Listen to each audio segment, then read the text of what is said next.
In 2005 and 2006, documentary filmmaker Paul Kimball polled a select group of the world's leading UFO researchers. He asked each for a list of their 10 best UFO cases of all time. The cases were assigned point values, then averaged together. Over 70 UFO incidents from around the world received votes. At the end of the process, the following 10 incidents comprised the best evidence UFO cases of all time.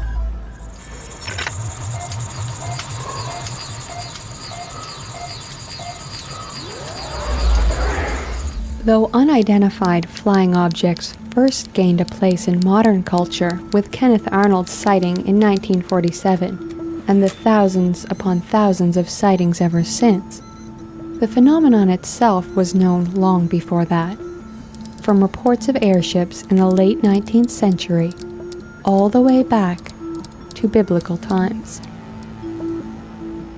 It appears to me that one can make a good case that there's nothing new about flying saucers.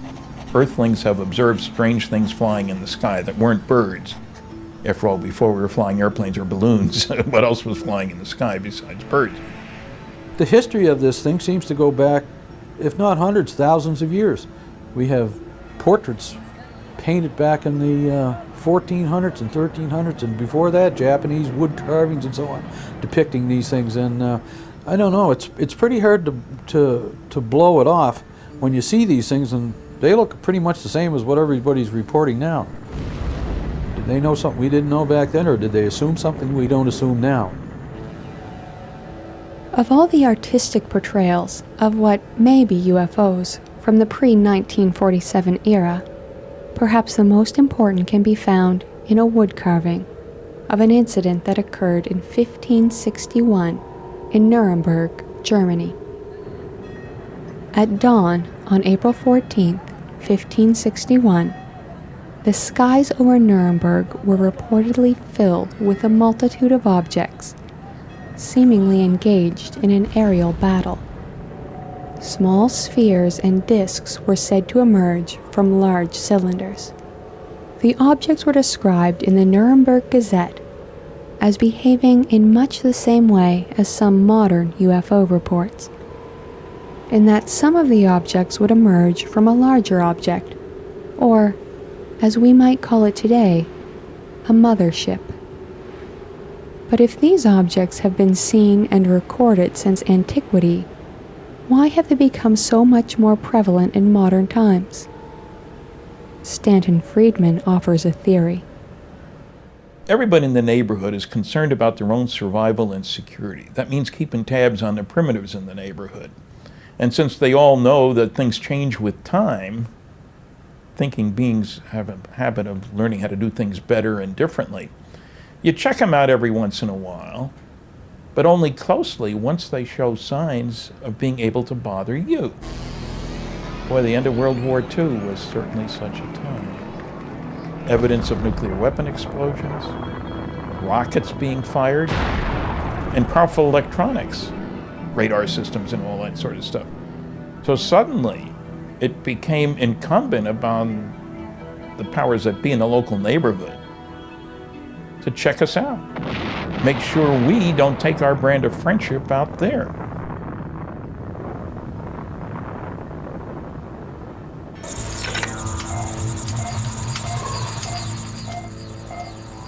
Probably the only unexplained astronaut UFO case on record is the Skylab 3 case from September 20th, 1973.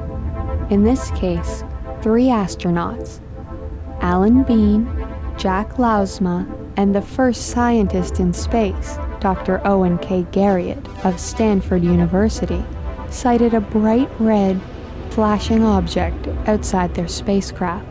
They observed it for 10 minutes and took 4 color photographs. Dr. Garriott measured the delay between when Skylab 3 went into the Earth's shadow and when the UFO went into the shadow.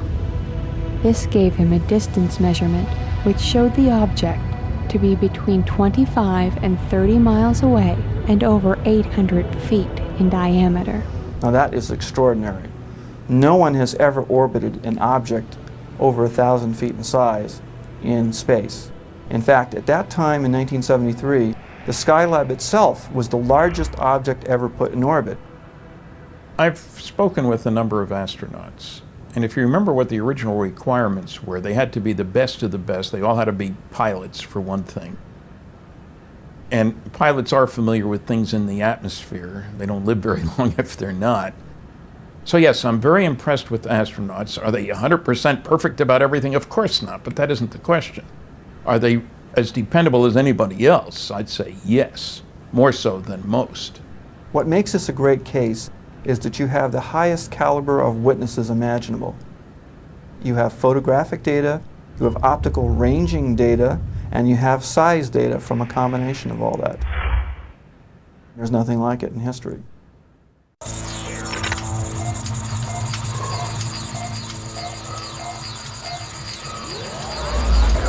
One of the hallmarks of a best evidence UFO case is one where there are multiple independent witnesses who all observe the same thing.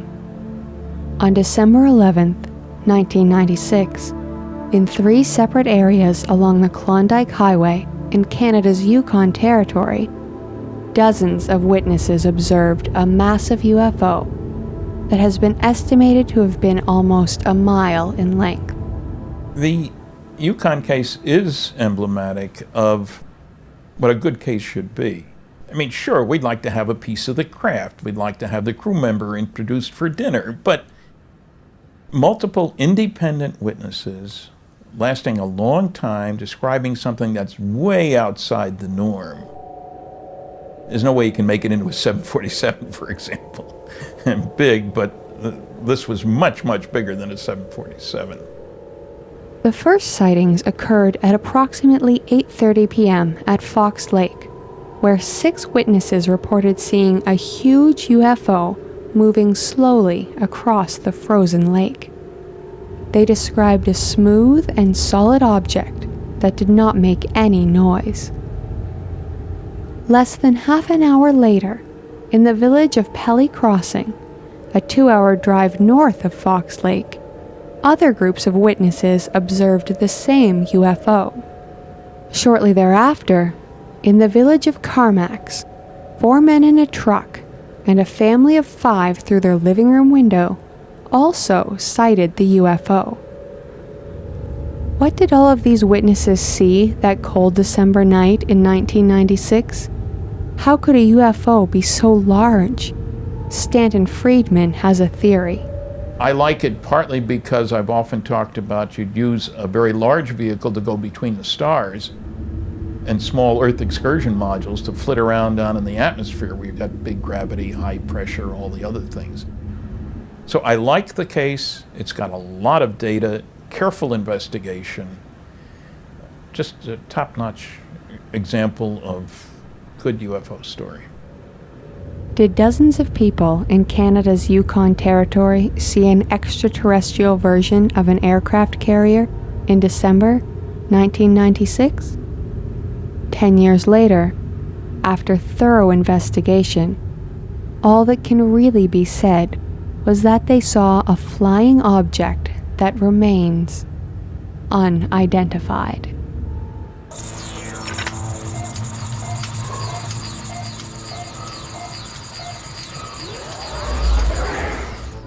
Perhaps no UFO case is more worrying than one which appears to compromise national security, and there are few places more secure than a nuclear missile launch site, like the one near Malmstrom, Montana, at which Captain Robert Salas was stationed one morning in March 1967. Early in the morning, and I get a call from the topside flight security controller or guard, and he said that a few of the guards had been seeing some strange lights flying around in very strange ways, making very rapid movements, stopping, making very sharp turns. So I just kind of discounted it and basically hung up on him. And he calls back about 5 minutes later. This time he's very agitated. He's yelling into the phone, screaming. Sir, there's a large red glowing object that's hovering right outside the front gate. Lieutenant Salas ordered the guards to secure the perimeter, and he went to inform his commander. At this point, the warning lights in the control center went off, and the missiles shut down, one after another. What made this event even stranger, if that's possible, was the fact that the exact same thing had happened 1 week earlier at Echo Flight, approximately 25 miles away. A lengthy investigation was conducted, but no positive cause for the shutdowns was ever found, despite extensive and concentrated effort. Missile officers are highly trained, engineering and science types for the most part. And the air police, these people go through special security schools. They have secret clearances, that sort of thing. They carry weapons. They're highly trained people. So I think it's very significant when people of this caliber make sightings. The tragedy is that we don't know all the details of the reports. They've been kept secret. I was there for another 2 years at Maelstrom. This incident was never brought up again in any of our briefings, and we were told not to talk to anybody about it. Over the years, it became more and more clear to me that what occurred was something that can't be explained as originating from Earth. I'm quite impressed with the Malmstrom case, not only because of the people involved, and there were quite a few people involved. It wasn't just a flyover by a flying saucer, oh, what went by. But the impact on the equipment that was there, I mean, it's kind of scary when you think of missiles being affected by a foreign power, if you will. And remember, it's one of a number of cases around SAC bases. There was a whole wave of sightings. Indeed, over the past 60 years, there have been dozens of sightings in and around sensitive nuclear facilities. At least one person who was there is certain that there was a purpose.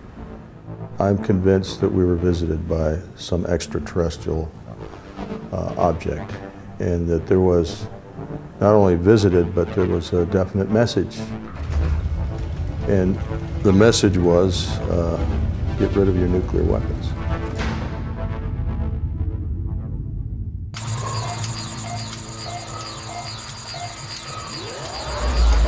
One of the most extraordinary UFO encounters of the 20th century occurred in the tiny fishing community of Shag Harbor on the southern tip of Nova Scotia.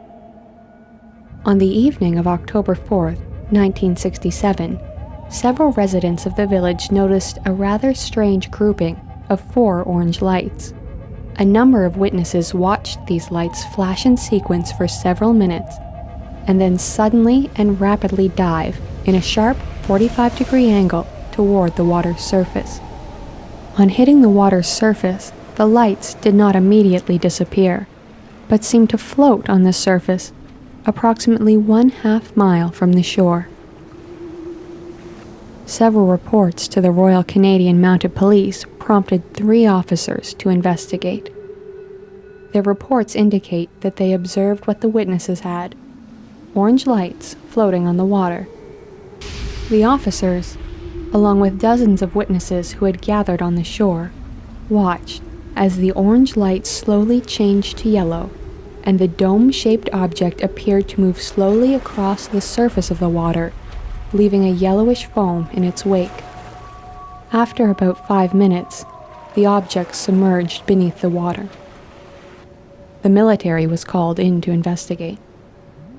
Years later, UFO researchers Don Ledger and Chris Stiles uncovered the fact that the object that dove into the waters off Shag Harbor had been tracked. It had actually traveled underwater for a distance of about 25 miles to a place called Government Point. where the United States maintained a technically advanced military base for tracking submarines. At this point, the United States Navy also became involved in the investigation.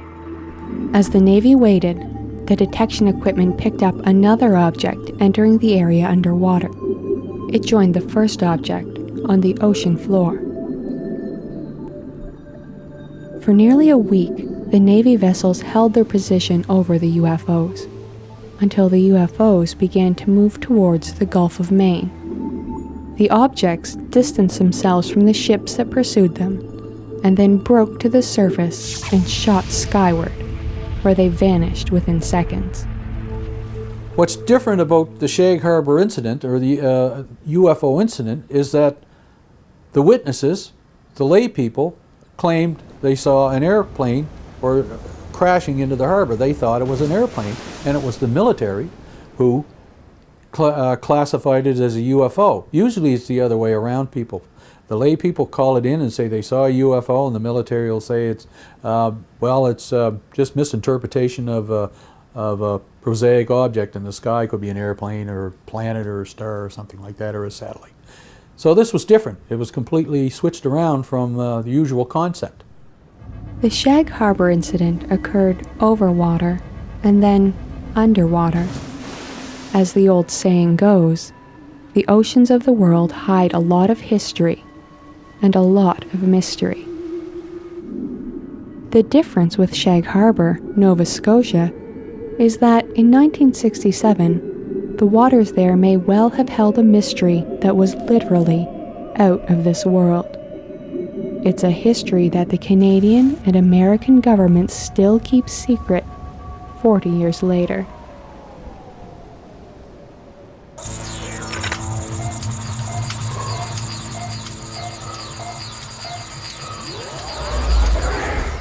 Kelly Johnson was the world's leading aircraft designer of his time, and at the time of his sighting, he was in the process of designing the U-2 spy plane for the Central Intelligence Agency. Johnson was on the ground with his wife in Agoura, California, when, unbeknownst to him, a crew of his top flight test engineers and his chief aerodynamicist were aboard a Lockheed WV-2 aircraft flying over Long Beach, and they saw the same object at the same time from a different angle. These different angles allowed researchers to triangulate the location of the object with precision. The aircraft was flying to the northwest. Kelly Johnson and his wife were looking due west. For 6 to 7 minutes, these two groups of observers saw a 200-foot-long, black, flying wing-shaped object hovering motionless over Santa Barbara Channel off the south coast of California.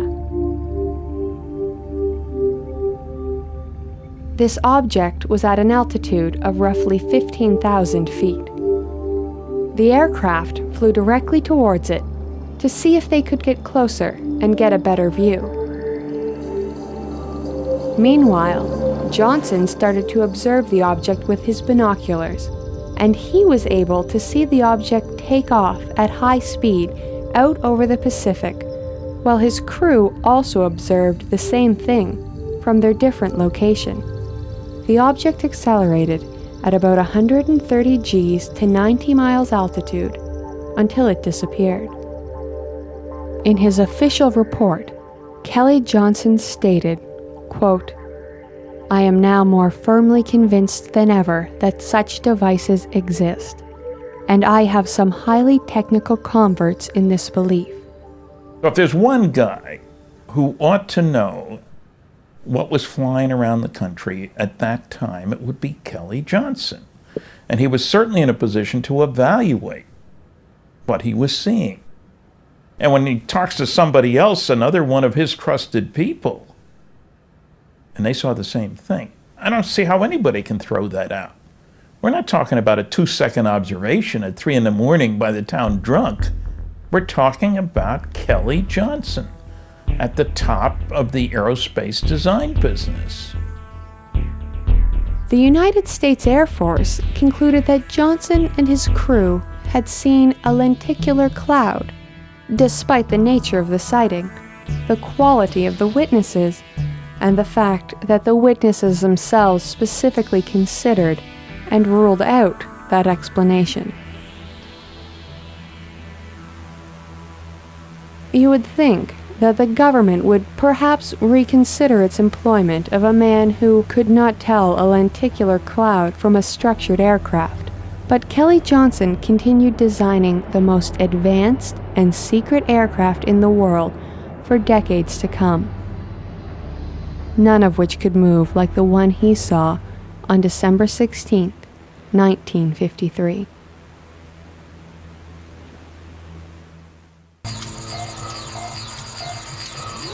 In the search for top UFO cases, skeptics will often ask why there aren't better UFO photos available.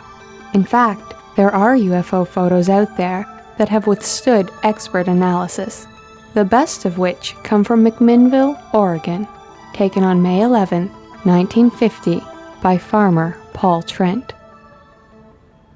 By analyzing the two photos, it was possible to determine where Mr. Trent stood when he took the two photos, to within an accuracy of a foot or so. And so if you imagine looking down from above, you can plot where he was standing and where the sighting lines went out. Now, they said that this object moved to the left, moved southward as they're looking towards the west. It moved slightly between pictures. And in fact, he was standing in one location for the first photo, looking, let's say, this way, and then he moved a little bit to the north. As this object was traveling along, he didn't want it to get blocked by the nearby garage, so he moved a little bit to his right, and then he looked and took a photo that was in this way, and the sighting lines crossed. Now, the overhead wires can be positioned where they were, and the sighting lines did not cross under the wires. So, if it was a model, it wasn't hanging straight down under the wire. The two photographs taken by Paul Trent provided a stereoscopic pair of pictures that gave researchers the data necessary to determine and measure distances to objects within a short range of the camera. His altitude, or the altitude of the camera, also dropped by about a foot. So not only do you have a horizontal triangulation method, but you have a vertical triangulation method. Now, when you combine those two methods of distance determination, you can determine the distance to every short-range object in those photos. And the UFO model, if that's what it was, does not fit. It is not at the close range of those overhead wires that are about 15 feet away from the camera. They don't fit the locations and distance of the garage or the house, or the trees that were several hundred feet away in the background. There's no indication that that this was a hoax, that the indications are totally that they actually saw some object flying past their farm and took two photographs of it. In the 1960s, the U.S. Air Force contracted an outside scientific study of UFOs to be conducted by the University of Colorado. The astronomer William Hartman concluded that this is one of the few cases in which all of the geometric, photometric, and photogrammetric aspects agreed that there was an object, extraordinary object, tens of meters in size and metallic in appearance, about a mile away, which would seem to be consistent with an alien visitation, even though that's pretty hard to believe. Hard to believe? Perhaps. But in the McMinnville case, it's hard to escape the conclusion that a picture really is worth 1,000 words.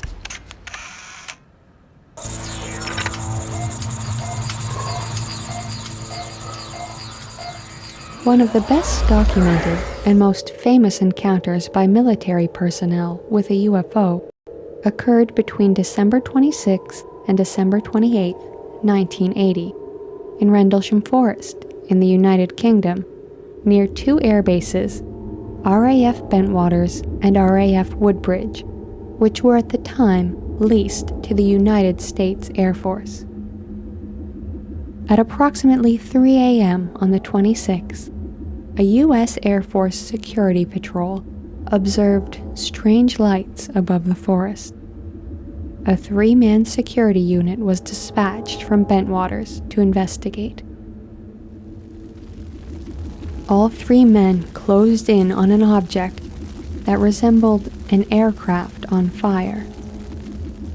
The senior NCO, Sergeant Jim Peniston, claimed that he got close enough to see a structured object. There was then a silent explosion of light, and the object disappeared in a blur towards the coast. The following evening, strange lights were again seen in the forest. The deputy base commander, Lieutenant Colonel Charles Halt, took a squad out to investigate. What he saw that night continues to defy explanation. It appeared to be like an eye. That's the best way I can describe it. Had a dark center and appeared to be dripping something molten, as though it were something pouring from like steel from a crucible. The object came even closer. It moved through the trees, going horizontal, up and down a little bit as it went. We were really in awe at this time. So we tried to get closer. We moved toward the object itself. The object receded out into the field. We watched it there in the field for a few minutes, and then it very silently exploded and broke into, I believe it was 5 white spheres, small spheres, and they just disappeared. While we're standing there in awe, one of the party members looks up and says, "Look in the sky." We looked up, and there to the north were several objects, 3 objects that were elliptical, and they had multi-colors. They were moving at high speed, at sharp angular movements, as though they were doing a grid search or something. I really can't say what for sure, but they were moving about quite rapidly. We noticed to the south there were several objects there. One particular one approached us at very, very high speed, probably 3,000 to 4,000 feet high, maybe a little more. Stopped almost directly overhead and sent a beam down to our feet. The interesting thing about the beam was the beam didn't radiate out. It was a steady beam, about 10, 12 inches in diameter. Not like a flashlight beam that spreads out as it goes. So it obviously wasn't a normal light beam, something more like a laser. We stood there in awe, quite concerned. Well, was it signaling us, warning us, trying to injure us? We really weren't sure what it was trying to do, but we were really concerned at that point. And just as suddenly as it appeared, it disappeared. Rendlesham is Britain's best-known UFO incident. Arguably, it's one of the world's most important UFO cases. What makes it so important is that everything that makes a UFO case good happened here all at once. Firstly, you had an incident which happened over a series of different nights, so it's not just a one-off. Secondly, the witnesses, most of them were military, so you've got trained observers. Thirdly, you've got trace evidence, and this is absolutely critical. The UFO landed. Markings were found in the forest floor where this thing had come down on a tripod-like device. And critically, when the base personnel checked this area with a Geiger counter, the radiation readings were assessed by the Defence Intelligence staff at the Ministry of Defence as being significantly higher than background. It's just a very solid case in terms of all kinds of physical evidence, highly trained, reputable witnesses, everything you would want, except once again it's been muddied up. And once again, somebody in the government is lying about it and distorting the picture and hiding the truth. In the quarter century since the Rendlesham case occurred, Charles Halt, who retired from the U.S. Air Force as a colonel, has come to the same conclusion, that there is much more to this case than meets the eye. Several years later, I started running into people that were involved that I didn't realize were on the edge or had picked up bits and pieces from here. For instance, one of the radar operators in the tower at Eastern Radar, who had air defense responsibility for that sector, told me that they actually picked up objects on the screen that night and had them on tape, but somebody took the tape. Then a couple of the young troops came forward and said, after the incident, that the 3 people that were involved that went out and approached the craft were taken into a room and pumped full of drugs and hypnotized and debriefed, so to speak. And then I found out a mysterious C-141 landed soon thereafter with an unusual crew and all sorts of things.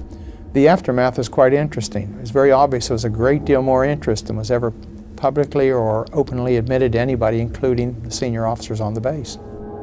To this day, No one knows for sure what happened in Rendlesham Forest between December 26th and December 28th, 1980. But one thing seems certain. Whatever these Air Force personnel saw on those nights was something more mysterious and perhaps otherworldly than the government would like us, and even them, to believe.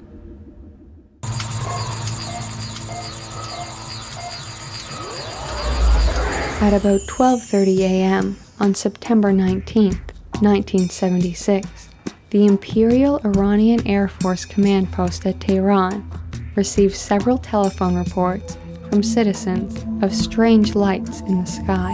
The command post contacted General Nader Yousefi, Assistant Deputy Commander of Operations. General Yousefi took a look for himself and saw a very bright object, larger than a star. At that point, he decided to scramble one F-4 Phantom jet from Cherokee Air Force Base in Hamadan. Everybody was worried about incursions by the Soviets, flying aircraft over non-Soviet territories. So they had considered the possibility that this might be some incursion by the Soviets, but when they saw this multiple flashing light stuff going on, it made no sense to imagine that it would be the Soviets trying to covertly fly over Iran for whatever reason. You don't scramble if you're not worried. And once you've established it's not a Soviet airplane or something like that, why do you keep chasing? At 01:30 hours, the F-4 took off and proceeded to a point 40 nautical miles north of Tehran. It was noted that the object was of such brilliance that it could be seen up to 70 miles away. When the F-4 came to within about 25 nautical miles of the object, the jet suddenly lost all instrumentation and communications. The pilot broke off the intercept and turned away. When the F-4 had turned back towards its airbase, the aircraft regained instrumentation and communication. At 01:40 hours, a second F-4 was scrambled. Closing on the object at 150 nautical miles per hour and at a range of 25 nautical miles, the object began to move, keeping a steady distance of 25 nautical miles from the F-4. The pilot described the object as being flashing colors. It had some size to it, but he couldn't really see a size or shape because it was so bright, but it was flashing multiple colors at a high rate of speed. They all blurred together, he said. Certainly something unlike what we would expect to be in the skies anywhere, to say nothing of over Tehran. While the object and the F-4 continued on a southerly path, a smaller, second object detached itself from the first and advanced on the F-4 at a high rate of speed. The pilot, believing he was under attack, tried to launch a Sidewinder missile, but he suddenly lost all instrumentation, including weapons control, and all communication. The F-4 pilot then took evasive action. The object fell in behind him at about 4 nautical miles distance for a short time, then turned and rejoined the primary object. The main object then flew away at several times the speed of sound. Once again, as soon as the F-4 had turned away, instrumentation and communications were regained. The fact that anybody can cause sophisticated military aircraft to lose important systems at their whim, because the systems came back on, 2 different airplanes after all, that's scary. Because Iran was a close ally of the United States at that time, the Americans were called in and they helped in the investigation. The Defense Intelligence Agency report that was filed because of that investigation went to the Central Intelligence Agency, the Joint Chiefs of Staff, the Department of State, the White House. It was clearly considered important. The DIA report concluded the value of this information was high, timely, and of major significance. quote, "This case is a classic which meets all the criteria necessary for a valid study of the UFO phenomenon."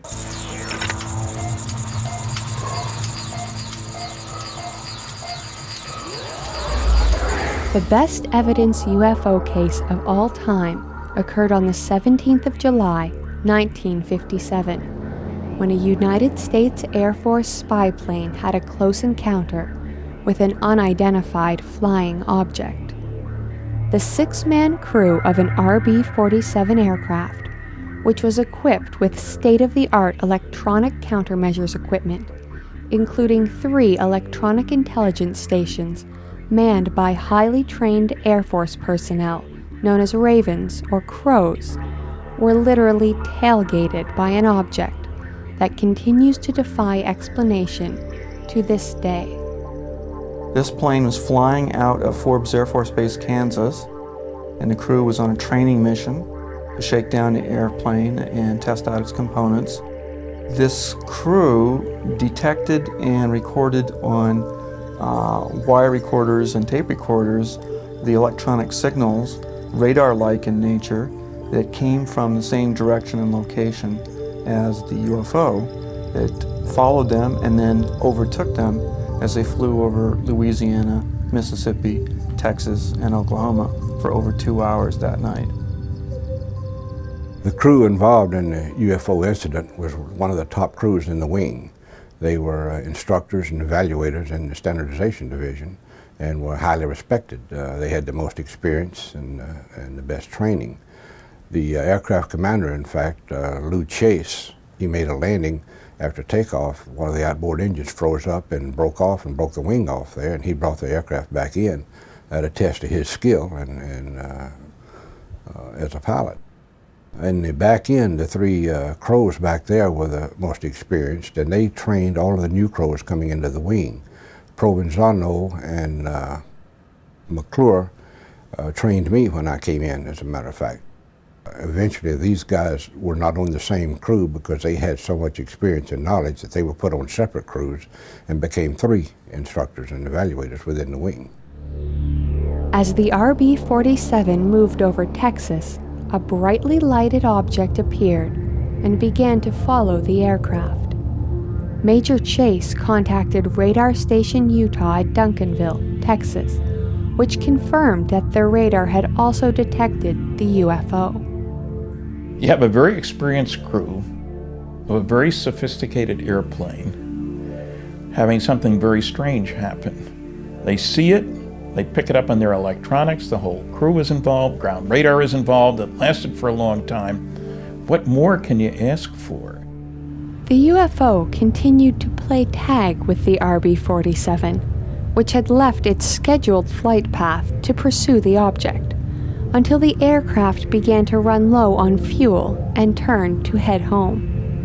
The UFO followed the aircraft until the signal finally faded as the crew approached Oklahoma City. In his report on the incident, the Director of Intelligence of the 55th Strategic Reconnaissance Wing stated that he had, quote, "No doubt the electronic signals coincided exactly with visual observations by aircraft commander numerous times, thus indicating positively the object being the signal source." End quote. The Air Force, via Project Blue Book, without any real investigation, concluded that the sightings in northern Texas were an ordinary jetliner. In doing so, they failed to explain the ongoing nature of the incident over several states, the appearance and disappearance of the object, both visually and on radar and electronic countermeasures equipment, and how exactly the Utah radar station failed to distinguish between an airliner that was 600 miles away from the RB-47 and a UFO. Researcher Brad Sparks explains why the RB-47 case is the best ever, contrary to what the United States Air Force said. Why is it so important? Because it's the only time in history that radio or radar signals have been detected and recorded from a UFO, not just are using radars to bounce signals off a UFO. We're actually detecting something that the UFO seems to be sending out.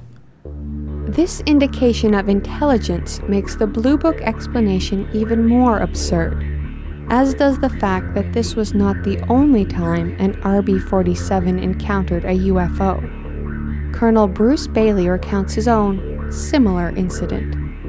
We were flying a Common Cause mission. This was during the Cuban Missile Crisis, where we flew a mission every day to go down and take a good close look at Cuba and to identify any site that should fire on the U-2 or any other U.S. vessel or aircraft. And on this mission, we would fly down to New Orleans and hit a tanker right over the Gulf of Mexico out of New Orleans, get filled up with fuel, and then head on to Cuba. Well, on this mission, shortly after completing our air refueling, we had some aircraft or something come up, bright light, and intercept us, and ground control was tracking it. They could copy it too. And it wasn't with us that long, probably a total of 10 minutes, but that was broken in the middle with a gap of about 2 minutes when it went away. The difference in our experiences than the other crew was our equipment in the back end. All we got was noise. It just wiped us out. We didn't get any intelligible signals at all. When asked what it was that they encountered over the Gulf of Mexico, Colonel Bailey, a decorated Air Force veteran, can only offer the same conclusion reached by Major Chase and his crew 5 years earlier. Unidentified flying object is what would explain it, I guess, because the crew up front could see it. We had no windows in the control compartment. We couldn't see anything. But they could see it, and what they saw jived with what ground control was reporting, and the navigator could also track it on his radar. And it all tied together. There was something there, and it had a capability far greater than anything we could do. In the incident that you're talking about, as well as the incident with my crew, the follow-on was pretty much the same. You had a very thorough debriefing, and in that debriefing you were assured that you didn't see anything, you didn't hear anything, you didn't do anything, and that you would not say anything about it. I've heard of other crews and such running into similar treatment after they reported a UFO, and it got to the point that sometimes you would see something that would actually be a UFO, meaning it's unidentified, but you wouldn't say anything about it, because if you started harping or talking about a UFO incident, that was a good way to end a military career. Apparently, as far as the United States Air Force was concerned, when its top crews, who were charged with protecting the security of the nation in the midst of the Cold War, and who often came face to face with the enemy, saw something like this, they were really just mistaking it for a civilian airliner. If that was true, any sensible Air Force should have grounded those crews immediately. But instead, they kept on flying, so long as they stayed quiet about what they really saw in the skies above us. When one examines the best evidence UFO cases of all time, it becomes clear that the UFO phenomenon is worldwide in scope. The 10 best cases you have just seen come from Canada, Germany, the United Kingdom, the United States, and Iran. But if this had been a top 20 list, you would also have seen cases from Brazil, Australia, Japan, New Guinea, France, and New Zealand. This body of evidence compels us to ask the following questions. What should be done about the UFO phenomenon? And what does it all mean? For an answer, we turn to author and researcher Mac Tonnies, who hails from Independence, Missouri. The conclusion that Tonnies has reached is simple but profound. We don't know what UFOs are, but the scientific community should be trying harder than it is to find out. whatever UFOs might ultimately prove to be, and we might never find out, it seems to me that they are definitely worth scientific consideration, if for no other reason than they affect how we think and how we perceive our universe. They apparently have been recurring throughout time, and they have infringed upon our belief systems to the point where we now think of the alien as something very specific. And if for no other reason than understanding how our mind reacts to the presence of a possible other in our midst, I think it's imperative that we understand UFOs and what they are. If, on the other hand, they are physical objects or paraphysical objects, which might be the case, and I don't think we have a proper vocabulary for that yet, frankly, I think that it's doubly important that we understand what these things are, because if they're real, if they're craft of some sort, if they're disinformation devices, then it seems to me that what they are doing is influencing the way we think, influencing our mythologies and our collective way of knowing ourselves. And I think that's a pretty sacred thing to be messing with. And it would certainly behoove us to understand what we're dealing with.